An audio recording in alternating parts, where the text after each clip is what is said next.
fish. The fishermen who used the port near the big station were bringing in more fish than ever before. Each day the sheds on the quayside were piled high with boxes.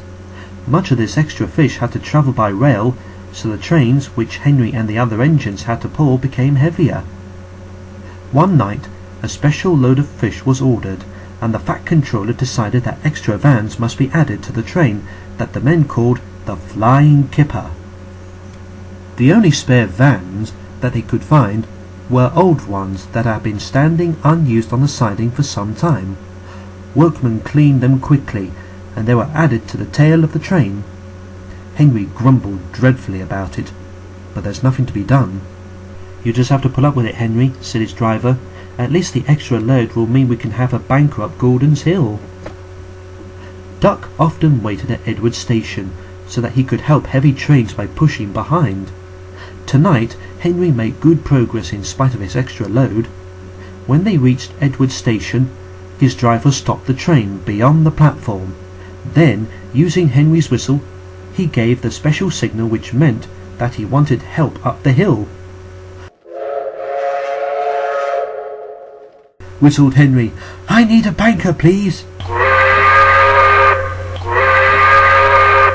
replied Duck. "I shan't be long." Duck buffered gently up to Henry's train.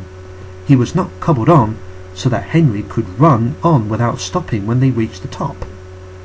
"Ready," Duck whistled. Pull hard, puffed Henry. We're doing it, replied Duck. Henry was pulling harder than he thought. It was a dark night, and Duck felt the weight in his buffers slacken. Because of the dark, he could not see that Henry had taken the train on his own and was slowly drawing ahead. All trains carry a red lamp on the final vehicle to show that the train is complete. This is called a tail lamp. Duck's driver began to be worried. "There's no sign of a tail lamp," he said to the fireman, "but we must keep going." Duck whistled, but there was no reply from Henry. Henry, meanwhile, was going well, but his train seemed to be getting heavier. He had to keep moving, but he could not avoid slowing down. Suddenly, from behind him, there came a splittering crash.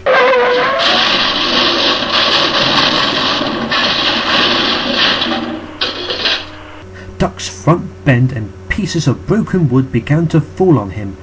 One of them dented his funnel. He stopped quickly, and Henry, feeling the jolt, stopped too, just beyond the top of the hill. Over Gordon's Hill, a smell of fish hung on the air.